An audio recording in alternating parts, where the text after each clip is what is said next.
Hello दोस्तों, स्वागत है आप सभी का एट ग्रेड अभ्यास पुस्तिका भाषा भारती कक्षा 8। आज हम अभ्यास करेंगे अध्याय 9 यानी पार्ट 9 बिरसा मुंडा के बारे में। बिरसा मुंडा, जैसा कि आप सभी जानते हैं, ये एक स्वतंत्र संग्राम की क्रांति में बिरसा मुंडा ने अपना अहम योगदान दिया था। तो आज हम अभ्यास करते हैं। तो चलते हैं हमारे पहले क्वेश्चन की ओर। तो हमारा पहला क्वेश्चन है, मुंडा भाषा में सिंह का अर्थ क्या है? तो मुंडा जो है भाषा है, उसमें सिंह का अर्थ होता है सूर्य। क्या होता है? सूर्य होता है। ठीक है। अगला क्वेश्चन है, सत्याग्रह शब्द का सही संधि विच्छेद है? तो सत्याग्रह शब्द का सही संधि विच्छेद है सत्य प्लस आग्रह। तो ये हमारा राइट आंसर हो जाता है। अगला क्वेश्चन आ जाता है, चेचक फैलाने पर ग्रामवासियों को बिरसा मुंडा के विरुद्ध किसने भड़काया था? तो किसने भड़काया था? ओझाओं ने भड़काया था। जनजातियों के प्रमुख हथियार क्या हैं? तो जनजातियों के प्रमुख हथियार थे भाला, तीर, कमान। ये जो है आदिवासी जनजातियों के प्रमुख हथियार हुआ करते थे। ठीक है।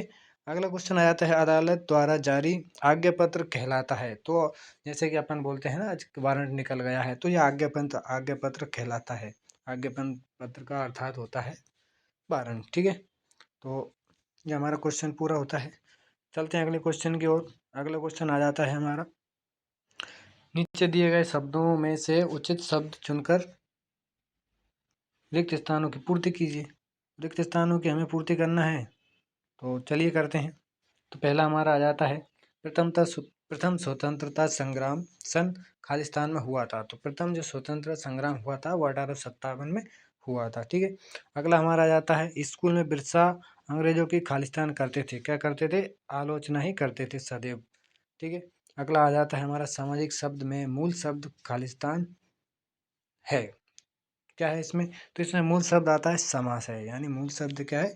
सामाजिक का मूल शब्द है समास। ठीक है। अगला आ जाता है, जड़ी बूटी में प्रयुक्त समास खालिस्तान है। तो कौन से समास है? द्वंद्व समास है। ठीक है। चलिए अगले क्वेश्चन चलते हैं, झाड़ फूंक कर इलाज करने वाले लोगों को खालिस्तान कहते हैं। यानी जो झाड़ फूंक कर इलाज करते हैं ना, उनको अपन ओझा कहते हैं। क्या कहते हैं? ओझा कहते हैं। ठीक है। हमारा अगला क्वेश्चन आ जाता है, अति लघु उत्तरीय प्रश्न। तो 11वां क्वेश्चन है हमारा। 11वां क्वेश्चन क्या है, उपचार के लिए बिरसा मुंडा जड़ी बूटियों का उपयोग के साथ साथ क्या बताया करते थे? तो क्या है, बिरसा मुंडा जड़ी बूटियों के साथ साथ स्वास्थ्य के नियम भी बताया करते थे। ये हमारा आंसर हो जाता है। अगला आता है, तन्मय शब्द का संधि विच्छेद कीजिए। तो तन्मय शब्द का संधि विच्छेद होगा तत् प्लस मैं, तन्मय हो जाएगा। ठीक है। ये हमारा आंसर हो जाएगा। सिंपल आंसर है, कुछ नहीं है इसमें। अगला आता है हमारा 13वां क्वेश्चन, बिरसा ने चाईबासा के मिशन स्कूल को क्यों छोड़ा? तो इसका हमारा आंसर आता है, दास्ता का अनुभव करने के कारण उन्होंने चाईबासा के मिशन स्कूल को छोड़ दिया। यानी वो चाईबासा स्कूल में जब पढ़ने गए तो उनको ऐसा अनुभव हुआ कि हम यहाँ पर पढ़ नहीं रहे, हम दास्ता के अधीन होकर पढ़ाई कर रहे हैं, इसलिए उन्होंने उस स्कूल को छोड़ दिया। तो अगला आ जाता है हमारा, बिरसा मुंडा के आंदोलन को आप किस रूप में देखते हैं? तो बिरसा मुंडा के आंदोलन को हम मानवता की रक्षा के रूप में देखते हैं। तो अब हमारे आ जाते हैं अति लघु, यानी अति लघु पूर्ण हो जाते हैं। इसके बाद आते हैं लघु उत्तरीय प्रश्न। तो हमारा 15वां क्वेश्चन आता है, मुंडा जनजाति के लोग बिरसा को अवतार क्यों मानते थे? तो हम इसका आंसर होगा, बिरसा को अवतार इसलिए मानते थे क्योंकि बिरसा के उपचार से लोग तुरंत ठीक हो जाते थे। सॉरी, यहाँ पे बरसा हुआ है, यहाँ पे बिरसा आएगा। क्या आएगा? बिरसा। ठीक है। तो अगला हमारा आ जाता है 16वां क्वेश्चन, इन शब्दों में उचित उपसर्ग इनके विलोम शब्द बनाइए। इन शब्दों में उचित उपसर्ग जोड़कर इनके विलोम शब्द बनाइए। जैसे कि विश्वास है, तो विश्वास का हो जाएगा विलोम अविश्वास। इसके अलावा मान का हो जाएगा अपमान, आदर का हो जाएगा अनादर, देश का हो जाएगा विदेश। ये सारे आप देखकर आराम से नोट कर सकते हैं। ठीक है। तो हमारा अगला क्वेश्चन आ जाता है 17वां क्वेश्चन। अगला क्वेश्चन क्या है, बिरसा मुंडा ने किस उद्देश्य से अपना आंदोलन आरंभ किया? तो इसका हमारा आंसर आता है, बिरसा मुंडा ने मुंडाओं को अंग्रेजों के अत्याचार से मुक्ति दिलाने एवं भारत को आज़ादी दिलाने के उद्देश्य से अपना आंदोलन शुरू किया था।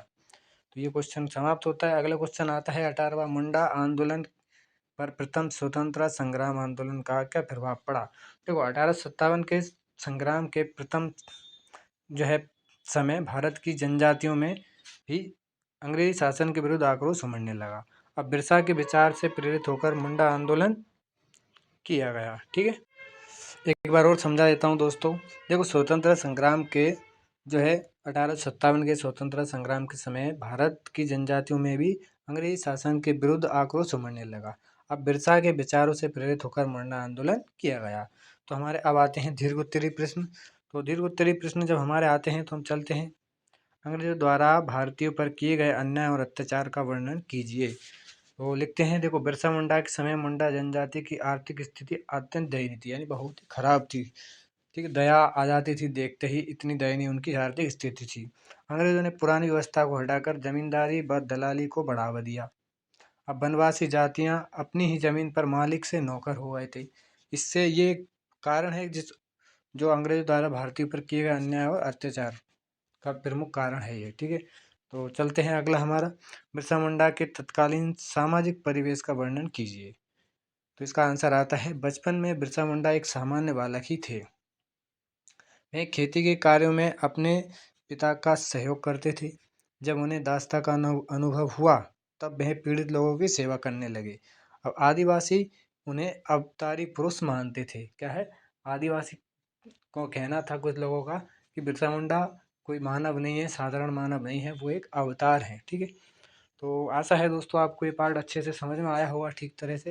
अगर आपको किसी भी तरह की कोई समस्या आती है तो आप कमेंट में मुझे बताएं, आपका बहुत जल्दी मैं समस्या का निवारण करके आपको उसका सॉल्यूशन दूंगा। ठीक है, जय हिंद।